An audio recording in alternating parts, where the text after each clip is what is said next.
इस मंच पे जो भी कलाकार आता है वो सौभाग्यशाली होता है, क्योंकि पूरे भारत में ये माना गया है कि मैन पार्ट महोत्सव से बड़ा कोई स्टेज और इतना अच्छा पब्लिक खरीद लेता है। एक बार आप लोग अपने लिए ताली बजा दीजिए, हम बस यही आप लोगों से रिक्वेस्ट करेंगे। धन्यवाद। गढ़बो नवा छत्तीसगढ़, इस पावन भूमि के दीदार करने का सौभाग्य हमें भी प्राप्त हुआ। सुश्री अक्षरा सिंह जी को बहुत बहुत धन्यवाद दिल से,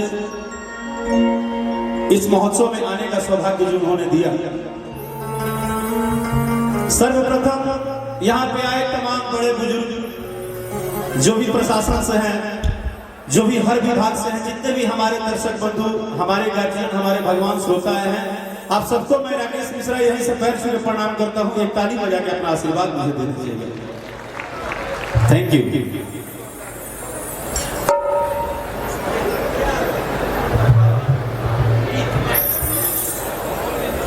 हेलो, पूरा लाइट कट गया।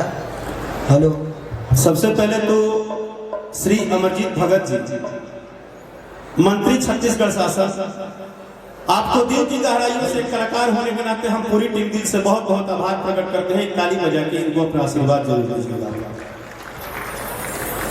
कलेक्टर सरगुजा जी, कलेक्टर सरगुजा श्री संजीव झा जी, आपको कोटि कोटि प्रणाम। इतना सुंदर मंच, इतना सुंदर व्यवस्था और इतनी प्रशासनिक चुस्ती देने के लिए आईजी श्री साय जी, एसपी श्री कोसिमा जी, सीईओ श्री विनय कुमार जी, आप सभी को मैं राकेश मिश्रा तहे दिल से आभार प्रकट करता हूं, क्योंकि इतना सुंदर मंच, साथ लिए सुविधा और आपने जो हम कलाकारों के लिए अपना प्रशासनिक सुविधा दिया है, इसके लिए आपको कोटि कोटि प्रणाम। हम चाहते हैं कि सभी लोग ताली बजा के यहाँ के प्रशासन मंडली को अभिनंदन जरूर करें। Thank you.